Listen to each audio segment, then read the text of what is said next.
یقین الحمدلله زه ترې راضي یم، لیکن کوم پلان چې زما ورته دی هغه اوس په تطبیق شوی نه دی. دلیل د اقتصادي مسایل دي.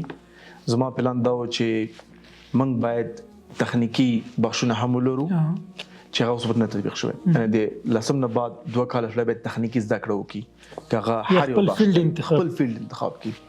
بل محدودیت د دولت کرکولم دی، ځکه موږ ډېر فشار هم نشو راوستی.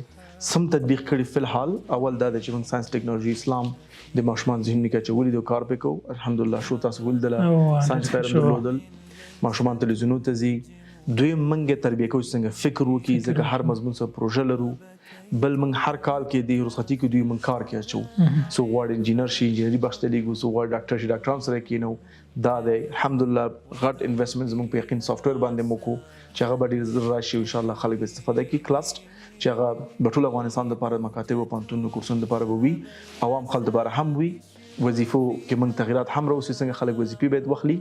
ځکه زما په جاب ډاټا ډېر خراب کار کړی چې شاته وایم، ځکه خلک ډیپریس کړي دي، بار بار ایمیل لګیږي.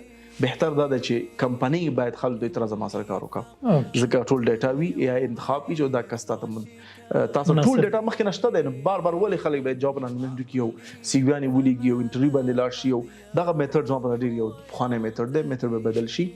بل په کلاس داخل کې موږ دا کار هم کړی ته یو کورس غواړي ولولي، فقط کورس سرچ کړئ نو تاسو پانتون نم درکې چې دا مضمون مثلا بي بي ال ولې دا په دې پانتون کې 2% دی د شروع د استاد دی، نو لازم نه ته مختلف پانتونو ته لاړ شي. یو ځای حپم جوړ کړی ټول مثال. او البته دا باید واک کوم چې دا بنیادی ورژن د دې پلیټفارم مکمل فری دی ټول ته، او خصوصا سي پارچو تبدیل لپاره هغه نظام سره باید خبرې کو، دولت څنګه مخکې وسو.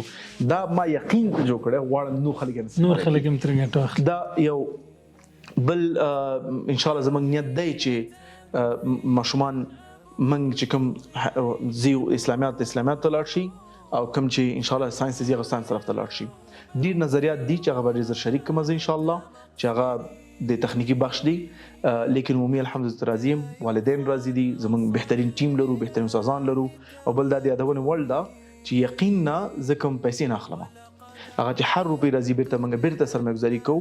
همدا دلیل دی موږ استادانو ته خماشات ورکو، مدیرانو ته خماشات ورکو. موږ یو صنف کې فکر وکړو چې 15 شنډې ماشومان نه لرو، ښه امکانات مو ته برابر کړي که قندار دی، پروان دی، ننګرهار دی، کابل دی.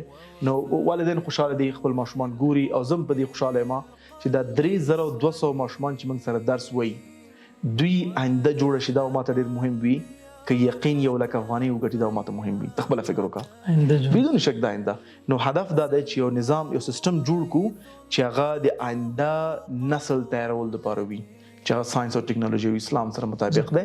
دغه د یقین مکمل ډېر زیات مننه.